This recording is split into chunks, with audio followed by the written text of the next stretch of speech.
Mom. Hi, everybody. This guy, my Beenie, put him near my lip and he bit me really hard.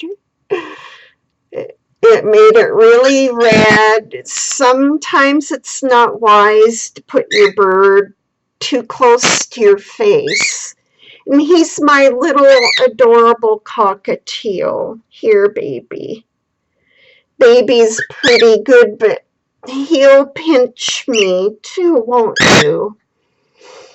So, when my birds were little, their beaks didn't hurt when they pinched me, but when they got older, they got sharper and more painful. So please be careful. Don't. I would teach them not to bite gently. I mean, don't let them bite very much, even when they're little. Just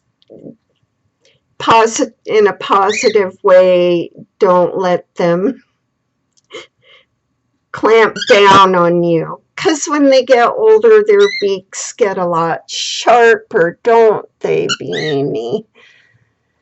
Okay, I just want to let you know that, and I'm going to have way more videos coming. I'm in the process of moving. Well, I've got to move in 3 weeks, and baby and Beanie, into my sister's and her sons, and they have a dog, and so I'm going to be packing a lot, but I wanted to get back into making videos again. Okay, well, we love you very much, and baby, say goodbye. I'll make some more videos. Okay, we'll talk to you later. Bye-bye.